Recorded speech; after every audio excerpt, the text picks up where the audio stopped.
जय तो हे कैसे के दिनवा गौरा कैसे के दिनवा जय तो हे बरवा मिलल बहुरा हवाए गौरा कैसे के दिनवा जय तो हे बरवा मिलल बहुरा हवाए गौरा कैसे के दिनवा अरे अपने खोई तो भांगा धतुरवा अपने खोई तो अरे तोहरा से भांग पिसवाई तो तोहरा से भांग पिसवाई तो अरे बरवा मिलल बहुरा हवाए गौरा कैसे के दिनवा जय तो हे बरवा मिलल बहुरा हवाए गौरा कैसे के दिनवा अरे कैसे के दिनवा जय तो हे गौरा कैसे के दिनवा जय तो हे कैसे के दिनवा पूरा कैसे के दिनवा जय तो हे बरवा मिलल बहुरा हवाए गौरा कैसे के दिनवा जय तो हे बरवा मिलल बहुरा हवाए गौरा अरे दिल खोल गए कैसे के दिनवा जय तो हे गौरा कैसे के दिनवा अरे कैसे के दिनवा जय तो हे गौरा कैसे के दिनवा जय तो हे बरवा मिलल बहुरा हवाए गौरा तोहरा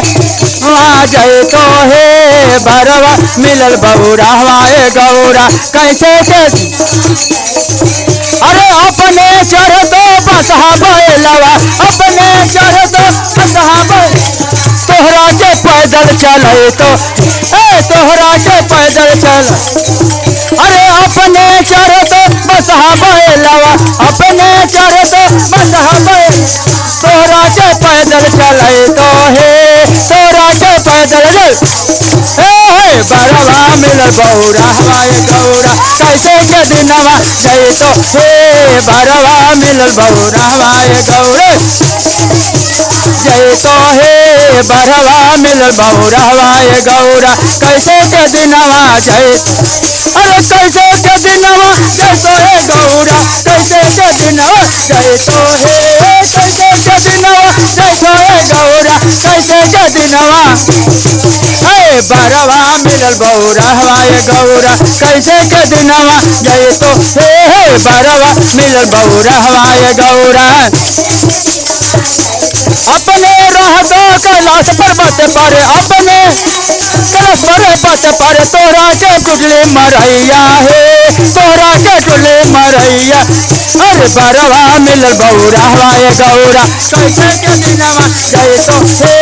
बरवा मिलल बहुरा हवाए गौरा दिनवा अरे बरवा मिलल बहुरा अरे दिल खोल गए अरे कैसे के दिनवा जय तो हे गौरा कैसे के दिनवा जय तो हे कैसे के दिनवा कैसे के दिनवा अरे बरवा मिलल बहुरा हवाए गौरा कैसे के दिनवा जय तो हे बरवा मिलल बहुरा हवाए गौरा हे बरवा मिलल बहुरा हवाए गौरा अरे कैसे के दिनवा जय तो हे गौरा कैसे के दिनवा जय तो हे कैसे के दिनवा कैसे के दिनवा जय तो हे बरवा मिलल बहुरा हवाए गौरा कैसे के दिनवा जय तो हे बरवा मिलल बहुरा हवाए गौरा कैसे के दिनवा हे बरवा मिलल बहुरा हे बरवा मिलल बहुरा कहा जाता है बहुत बहन खड़े हुई है शर्मा रही है जब माथे बहाने कमर लचकाई तो ना दरबार में मजा आएगा तो प्रेम से भगवान की माता रानी की अरे भैया